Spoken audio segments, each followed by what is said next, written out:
Good Morning Business, French Tech.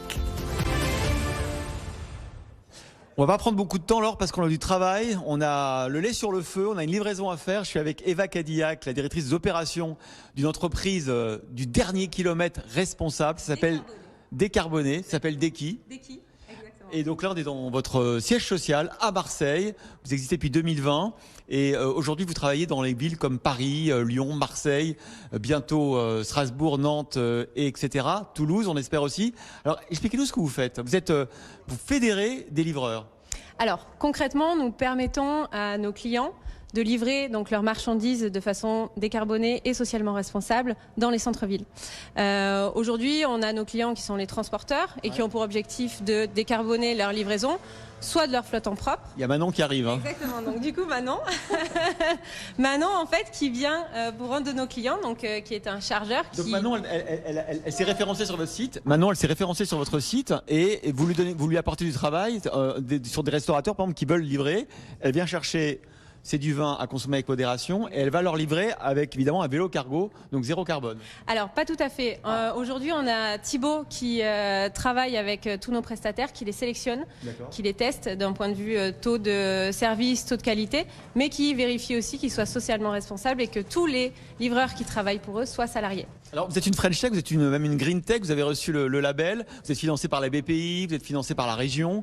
L'ADEME aussi vous a donné un modèle. Vous êtes le futur modèle en fait de la livraison dans les centres-villes, notamment dans les fameuses zones à faible émission qui sont mises en place à peu près dans toutes les... Au revoir Manon, bonne route. Hein.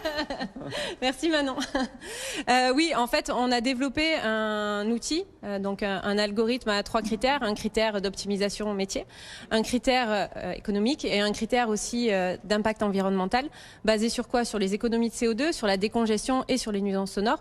Et donc, on a pour objectif aujourd'hui d'identifier le livreur le plus efficient, celui qui remettra le moins de véhicules sur la route. Et vous faites un bilan carbone après pour vos clients? Exactement. Aujourd'hui, on permet à nos clients à la fois de planifier donc les livraisons, de pouvoir les piloter, de les suivre en temps réel et ensuite de pouvoir les mesurer. Voilà, Deki, en train de lever 1 million d'euros, on peut encore souscrire? On a pour objectif de lever 1 million d'euros, exactement. Aujourd'hui, on a la CMA derrière nous. C'est généralement un bon investisseur. Qui nous suit. Quoi dire de plus? On a pour objectif de doubler les effectifs d'ici la fin de l'année. Aujourd'hui, on a 2/3 des effectifs qui travaillent pour nous, qui sont sur la R&D, sur le dev et sur tout ce qui est data scientist. On a vu des data scientists qui écrivaient leurs équations sur les vitres tout à l'heure. Oui, ils ont pas mal de boulot. On est en pleine accélération aujourd'hui, pour justement garder le plus sur la partie outils et sur notre solution. Merci beaucoup Eva, on va retrouver une autre French Tech depuis Paris. D'ailleurs, on sera avec CMA CGM tout à l'heure à 8h30. On leur passe un bonjour, c'est votre soutien. Laure Closier, c'est à vous. À Marseille, on ne dit pas CMA-CGM, on dit la CMA. C'est comme ça qu'on parle de CMA-CGM. Notre pépite à nous aujourd'hui à Paris, elle fait des chaussures recyclées et recyclables. On est avec Romain Trébul. Bonjour. Bonjour. Vous êtes le cofondateur de Circle Sportwear. Vous êtes un ancien cadre de chez L'Oréal. Évidemment, comme beaucoup de gens, vous êtes marathonien, enfin sur ce plateau, parce que vous êtes au moins 2 et que je suis en minorité. Faut vous y mettre alors. Alors, client test, Anthony Morel, il consomme 5 paires de chaussures par an. Pourquoi? Oui. C'est énorme en fait. Mais en fait, c'est pas le seul. La chaussure de running, il faut savoir qu'au bout de 1000 km, c'est un grand maximum à perdre ses capacités et on peut se faire mal. C'est pour ça qu'on a créé ce produit, parce que cette chaussure, elle finira pas à la poubelle. Alors, elle finira pas à la poubelle, c'est-à-dire, je l'ai dans les mains pour ceux qui nous écoutent à la radio, elle est assez épaisse, mais elle est très légère. Pour la recycler, je fais quoi? Je vous la renvoie comme ça, je la mets dans le bac jaune? En effet, elle pèse moins de 300 grammes, donc ça c'est aussi quelque chose d'important. Écologique, c'est bien, mais il faut aussi avoir la performance et on essaye d'être vraiment au standard du marché. Donc en effet, la partie du haut et la partie du bas se détachent facilement. On a un fil. La partie du haut, elle est biodégradable. Je découpe. Soit vous pouvez découper, soit vous pourrez nous la renvoyer directement. La partie du haut, vous pourrez la mettre dans du compost, elle est biodégradable. La partie du bas, la semelle, on peut la récupérer. Nous, on va la rebroyer et on va recréer une mousse qui va nous permettre de créer les futures semelles à partir des premières. Anthony. Le concept est hyper intéressant parce qu'effectivement, quand on change de chaussures très souvent, et c'est vrai que c'est un sport qui a profondément changé, c'est-à-dire qu'il y a quelques années, on achetait une paire de chaussures par an et c'était terminé. Ouais. Maintenant, on sait qu'il faut changer tous les, vous disiez 1000, moi c'est tous les 500-600 km, on change de paire paire de chaussures. Alors la limite que je vois, j'ai vu le prix, c'est 200 €. Aujourd'hui, 200 €, c'est le prix de chaussures plaque carbone, donc avec des performances incroyables. C'est les chaussures qu'on va acheter pour faire un super bon temps sur 10 km ou sur marathon.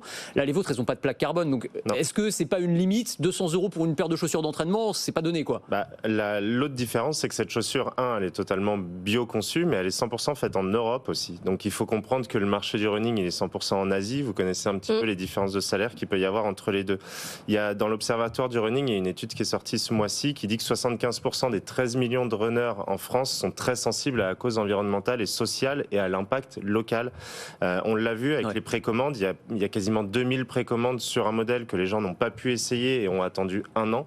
Il y a vraiment un marché et un fort besoin sur ce type de produit. À nous de prouver qu'on peut être au niveau de performance et on sera prêt, je pense, à dépenser 10 ou 15 € de plus pour un produit équivalent en termes plutôt 50, 60 € de plus quand même. Sur les marques. Ouais.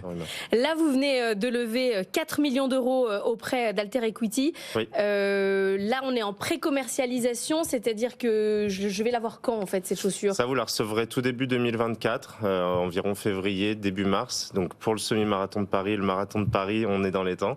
Donc voilà, il y a eu des précommandes qui ont été ouvertes le premier trimestre de cette année et qui sont maintenant réouvertes jusqu'à la fin de l'année pour pouvoir compléter le dernier batch de production. Après, il va falloir produire, envoyer, délivrer. C'est pour ça qu'il y a eu en effet cette levée de fonds. On a investi énormément. Il faut savoir que c'est des machines-outils qui n'existaient pas en Europe pour faire les semelles à injection. Donc c'est des millions d'investissements qui ont été faits avec un partenaire au Portugal. Et c'est aussi l'impact qui est très local. On a tous nos partenaires qui font cette chaussure, qui sont dans 40 km. Elles font pas 3 fois le tour du monde. C'est les premières chaussures où vous pourrez courir plus de kilomètres que ce qu'elles auront fait. Et vous insistez. Pas mal, c'est un bon slogan ça. Mais oui, mais surtout vous insistez beaucoup sur la question sociale, sur la manière dont elles sont fabriquées et par qui. Ça devient presque un argument plus fort que l'argument écologique au sens large. Nous, on est une marque circulaire, ça comprend les deux paramètres. Et en effet, on connaît chacune des personnes qui travaillent sur ces produits-là. On sait qu'ils sont en Europe. Tous qu'ils ont aussi accès au chômage, maladie, et ainsi de suite. Ils sont bien traités, ils sont bien payés. Et c'est important. Et aussi, quand chacun achète un produit qui est fait localement, ça ruisselle sur l'économie locale et ça ne va pas à l'autre bout du monde aussi. Romain Trébuil, cofondateur de Circle Sportswear. Tout de suite.